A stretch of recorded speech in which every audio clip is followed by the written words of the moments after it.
Selamat pagi saudara yang dikasihi Tuhan.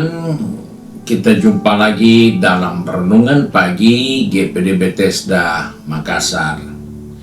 Pagi ini saya akan baca dari Injil Matius pasal 24 ayat yang ke-42. Firman Tuhan berkata seperti ini. Karena itu berjaga-jagalah, sebab kamu tidak tahu pada hari mana Tuhanmu datang.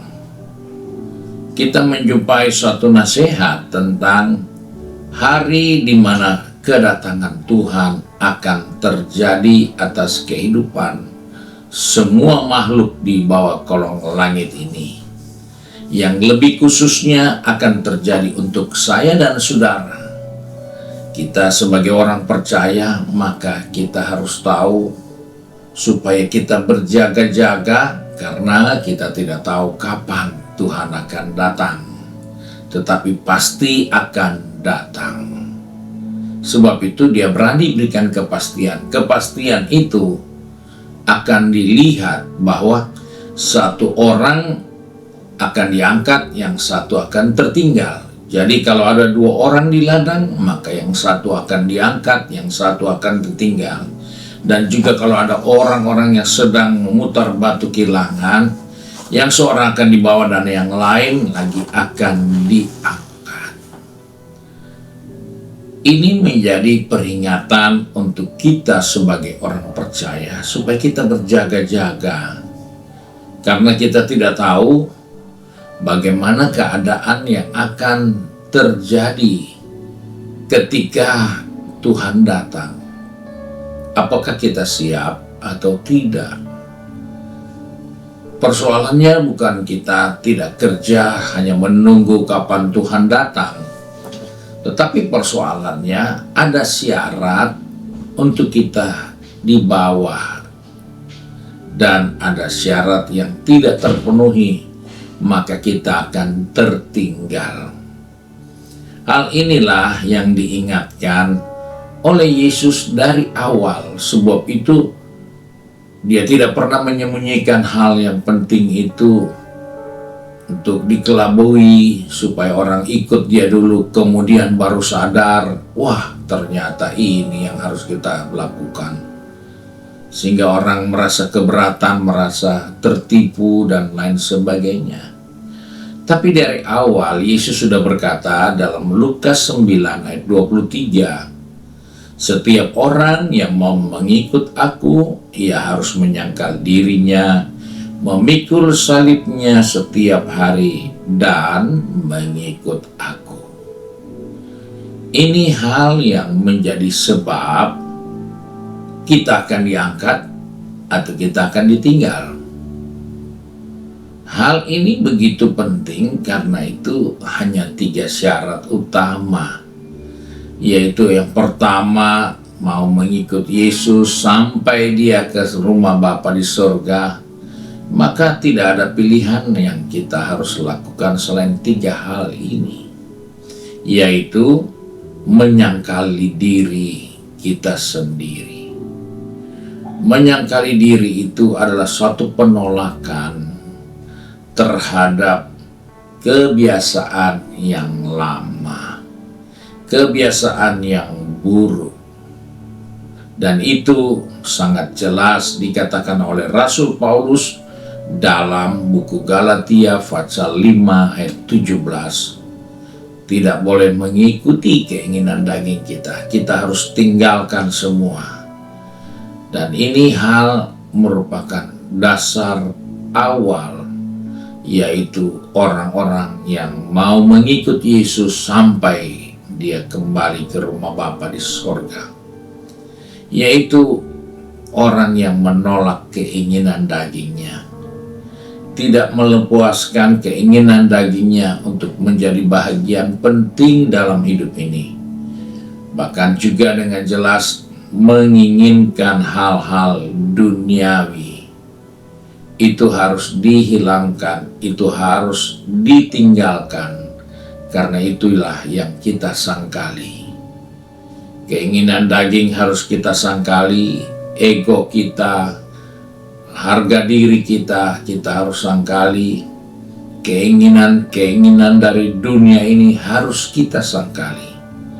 Sebab itu hal ini penting, karena di dalam penyangkalan diri ini kita akan dapat berkata, bukan kehendakku yang harus jadi, tetapi kehendak Tuhanlah yang harus terjadi. Itu awal dari syarat mengikut Yesus sampai kita akan dibawa ke tempat yang kekal nanti. Sebab itu penyangkalan diri itu bukan menyiksa diri, bukan merendahkan diri dengan persepsi atau pemikiran yang negatif, tetapi merendahkan diri atau melawan, menyangkali keinginan-keinginan daging yang menghambat kehidupan kerohanian kita. Di situ kita menemukan hal penting awal dari mengikut Yesus. Yang kedua, dikatakan kita harus memikul salibnya kita sendiri setiap hari. Salib adalah suatu beban yang harus kita pikul, yaitu beban yang kita miliki. Apa itu beban yang kita miliki? Kalau kita melihat salib, itulah akhir dari ketaatan Yesus terhadap rencana Bapa menyelamatkan manusia.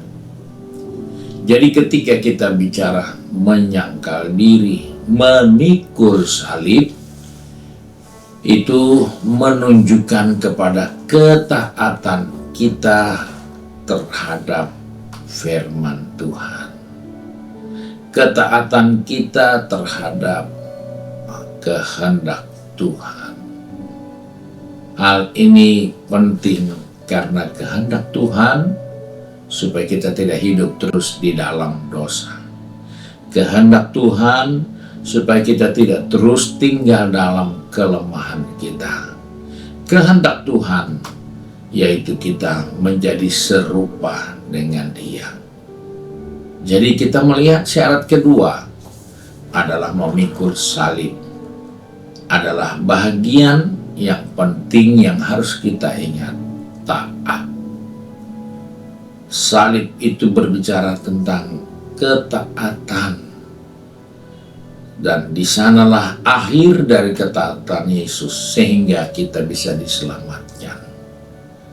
Dan ini hal yang tidak boleh diabaikan kalau kita ingin menemukan hari di mana Dia datang, kita akan dibawanya.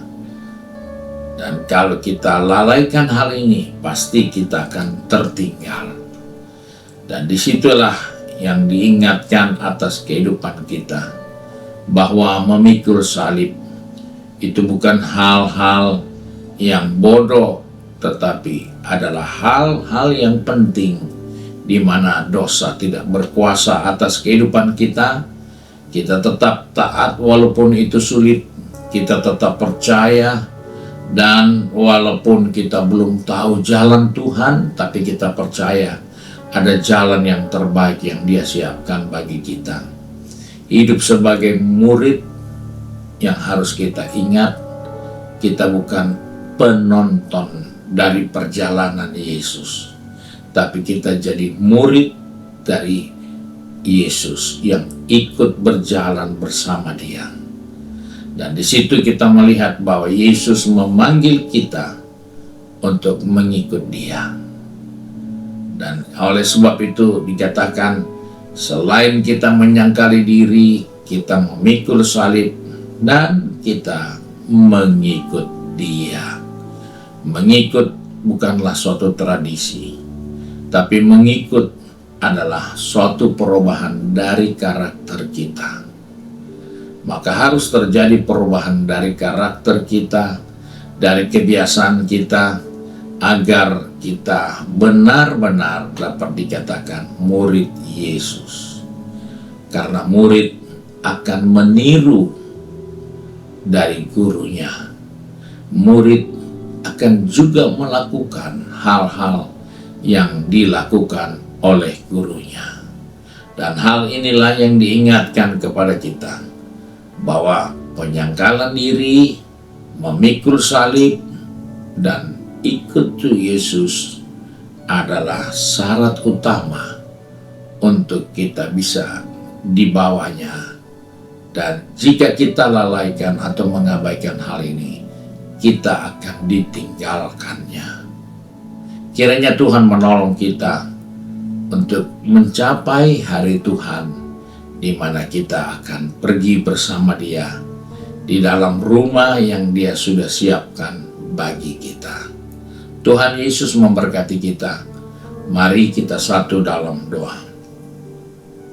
Kami menaikkan puji dan syukur kepada Bapa di surga karena hari ini Tuhan mengingatkan kami bahwa ada satu hari di mana kami tidak tahu kapan itu bisa terjadi, tapi suatu hari itu akan terjadi bahwa kami akan terpisah dengan yang lain. Bapa, terima kasih untuk nasihat firman-Mu, agar kami selalu dan senantiasa mengingat bahwa tanggung jawab kami untuk mencapai keselamatan, yaitu menyangkal diri, memikul salib, dan mengikut Engkau. Sebab Tuhan tolong anak-anak Tuhan yang sudah pergi bekerja, berbisnis, studi, maupun sudah aktif dalam kegiatan di rumah tangga masing-masing, serta dalam pengabdian tugas tanggung jawab di institusi yang mereka kerjakan. Ingatkan kami bahwa kami harus menyangkal diri, memikul salib, dan terus mengikut Engkau. Terima kasih untuk janji firman-Mu. Terima kasih untuk kepastian keselamatan yang Engkau sediakan bagi kami. Sebab itu kami bersyukur dan berdoa di dalam berkat nama Tuhan Yesus Kristus. Haleluya. Amin. Puji Tuhan. Tuhan Yesus memberkati kita dan selamat pagi.